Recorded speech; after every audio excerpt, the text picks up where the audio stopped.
This clip is brought to you by SaveWithConrad.com.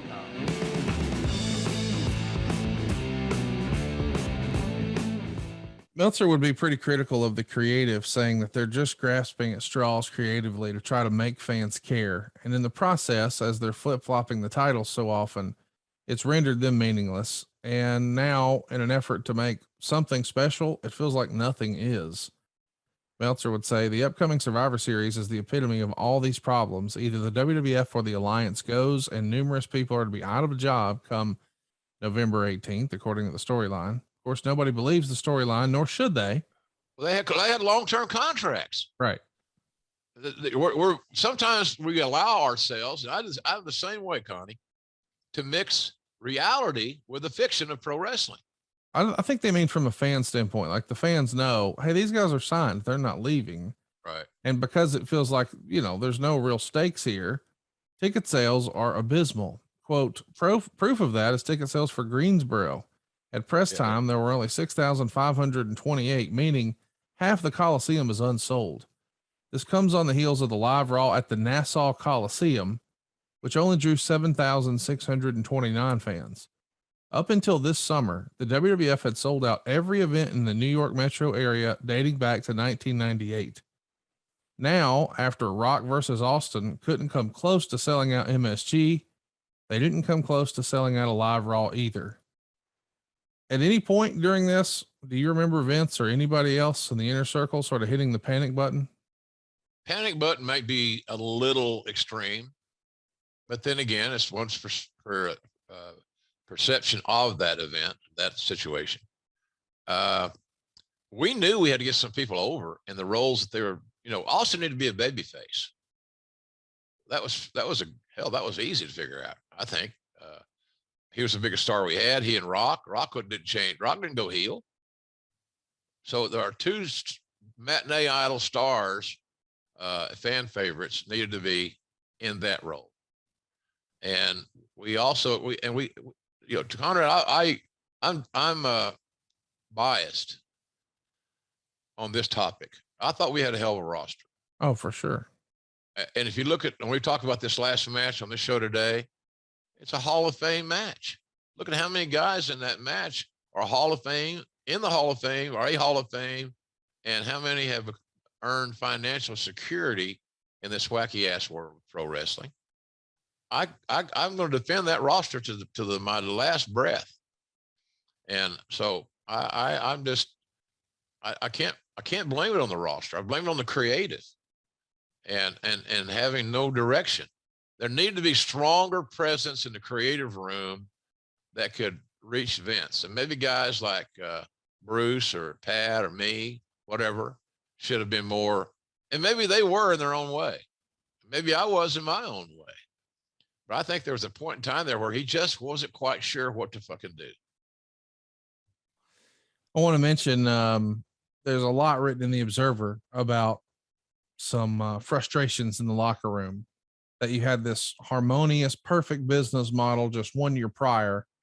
But now, because business is down on the heels of WrestleMania 17 with turning Steve Austin heel, and you've got all of these new talents coming in, some of the lower or mid card guys have started to get booked less and less on house shows, so they're earning less money, and the crowds are down because of the poor creative. That maybe the whole Austin thing was the first domino to fall, him turning heel.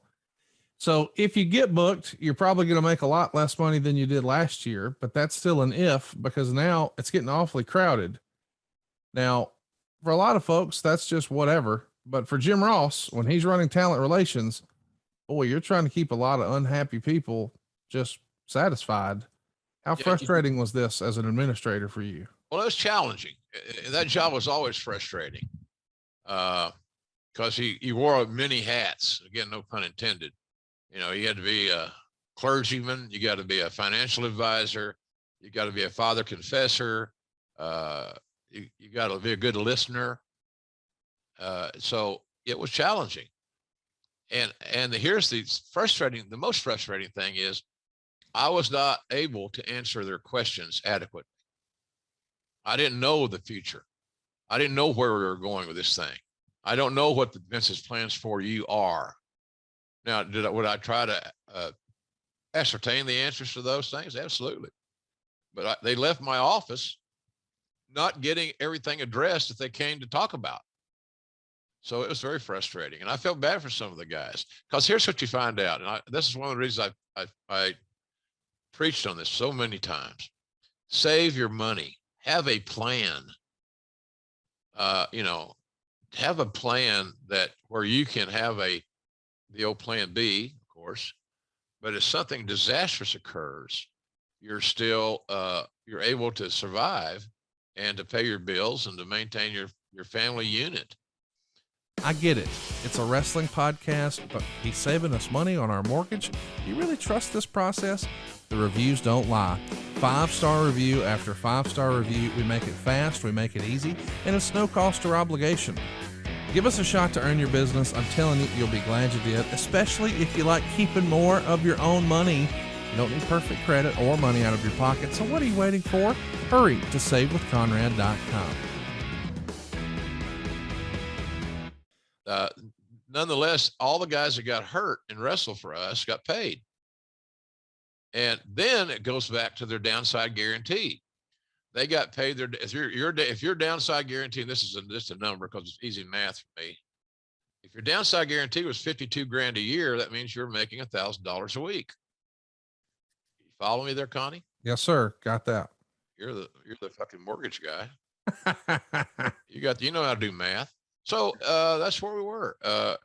And they were worried that they couldn't live on their downside guarantee. And I can understand that as well. So, the only thing you can tell them is that, we'll help you if we can. If you're getting don't lose your home. Don't do something. Let's not let you have something happen that's just disastrous. But, we got to communicate. And on your end, you have to make changes. Well, I don't want to make any changes. Well, you have to make changes, because you're not earning the money to sustain the lifestyle that you have established while being on the road. And a lot of guys didn't want to hear that, so it was frustrating. And I was one, I liked the idea of of this brand split and the alliance angle. I didn't have any issues with that, because I thought long-term it could be really good. It's the same thing that when Bill Watts and I talked to Rob Garner and Jimmy Crockett about selling UWF to them and Crockett Promotions. You can have your own Super Bowl. You can have, to keep all your, again, politics, to keep all your incumbents and the beloved NWA happy. So Jimmy didn't have to listen to everybody coming in and, where's my TV time? What are we going to do about TVS? Blah, blah, blah. You could have shared that time on TVS in an organized way. And you could have got all your talents over, and occasionally have a trade, occasionally have a turncoat, occasionally have a guy come in that everybody's bidding for. And it could have been great little stories, easy to understand, easy to write, very easy to execute. But that's not, and then at the end of the year, once a year, right there, you have your Super Bowl. And you should get that could be your WrestleMania in JCP. But it just, again, because of jealousies and insecurities with decision makers, paranoia runs deep. And what's that song? And deep in my heart, it will seep. It starts when you're always afraid. Step out of line, the man come and take you away. Who sings that song? Somebody will answer that this week. Anyhow, that's how I visualized it. And it's just, one day we're all hot about it. It's going to be great. The next day we're not. And then when you have a plan, and then somebody is able to use their influence to go to Vince and change it the day of, RVD was going to wrestle Undertaker that morning. Then there's a conversation held, and no, that ain't going to happen. Then ironically, Rock does it. Yeah.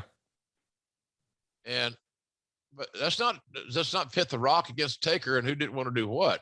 Undertaker would have been fine doing it. Of course. He really would, man. He's a pro's pro. He's Clint Eastwood, man. He's going to ride into town shoot who's got to shoot, get shot when he's got to get shot, and he's going to move on to the next scene. So that's kind of where we were there, Connie. I just, it was very frustrating at times. And my phone rang all the time. In the middle of the night, early morning. I just couldn't sleep, JR. I got to talk to you. Okay. Let me get out of bed. let me get my PJs on or whatever. Hey, it's Conrad Thompson. Thanks for checking out the podcast here on YouTube. Be sure to hit the subscribe button and the notifications bell so you get a notice anytime we upload some new content. And go save yourself some money right now. If you're in a 30-year loan or you have credit card debt, it's not a matter of if I can save you money. It's a matter of how much.